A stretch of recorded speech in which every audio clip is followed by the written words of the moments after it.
আজ সকালে কর্তামশাইকে বলে দিয়েছিলাম বাজারে যাওয়ার সময় উচ্ছে আর কাঁচা লঙ্কা কিন্তু এনো না, কেননা আমার স্বপ্নের ছাদ বাগানে অনেক উচ্ছে আর কাঁচা লঙ্কা ধরেছে।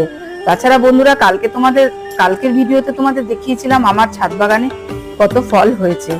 আর আজকে দেখো আমি সব উচ্ছেগুলো পেরে নেবো, কারণ সব রামভক্ত হনুমানের চেলাচামুন্ডরা আমার ছাদের সেই টাওয়ারের উপরে, মানে পাশের বাড়ির টাওয়ারের উপরে সব বসে রয়েছে। গোটা ছাদ এক করে বসে আছে, কখন যে আমার উপর অ্যাটাক করবে তার ঠিক নেই। আর সত্যি কথা বলতে কি বন্ধুরা, আজকে আমার কত আনন্দ হচ্ছে যে আমার নিজের হাতে গোছানো আমার ছাদ বাগান আর নিজের হাতে বোনা এই ফল তুলতে যেমন আনন্দ হচ্ছে, আর বন্ধুরা তোমাদেরকে দেখিয়ে তোমাদের দেখাতেও খুব ভালো লাগছে। আর আমি একটু কমেন্ট পেলে খুব ভালো হতো যে আমার এই স্বপ্নের ছাদ বাগানের ফলগুলো তোমাদের কেমন লাগছে। আমি লঙ্কার উচ্ছে সব তুলবো না, তবুও তোমাদের দেখাচ্ছি আমি কতগুলো পেলাম। এই দেখো বন্ধুরা, কি ভালো লাগছে।